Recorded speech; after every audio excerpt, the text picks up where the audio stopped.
आज मुख्यमंत्री देवेंद्र फडणवीस हे पालघर जिल्ह्याच्या दौऱ्यावर आहेत। पालघर येथील जिल्हा परिषद शाळा दुर्वेश येथे विद्यार्थ्यांच्या स्वागतासाठी ते येणार आहेत। मी सध्या दुर्वेश येथील जिल्हा परिषदेच्या शाळेच्या इथे आपण बघू शकतो की प्रशासनाकडून जय्यत अशी तयारी जी आहे ती एकंदरीत करण्यात आलेली आहे। साधारणतः 11 वाजता मुख्यमंत्री देवेंद्र फडणवीस या शाळेच्या इथे येतील। त्यानंतर ते विद्यार्थ्यांचं शाळेचा पहिला दिवस असल्याने विद्यार्थ्यांचं पुष्पगुच्छ देऊन त्यांचं स्वागत करतील। त्यानंतर विद्यार्थ्यांची संवाद आणि पालकांशी देखील संवाद ते साधणार आहेत। हा कार्यक्रमानंतर ते याच शाळेच्या आवारामध्ये वृक्षारोपण देखील करणार असल्याची माहिती जी आहे ती देण्यात आलेली आहे।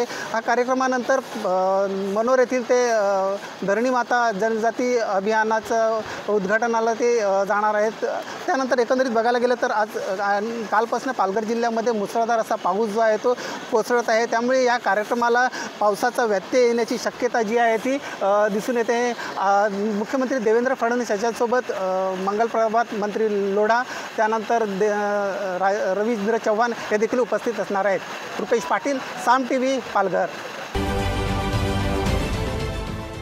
देश विदेशातील प्रत्येक घडामोडींचे लाईव्ह अपडेट मिळवण्यासाठी आता साम टीव्हीच्या सर्व सोशल मीडिया प्लॅटफॉर्मला लाईक, फॉलो आणि सबस्क्राईब करा।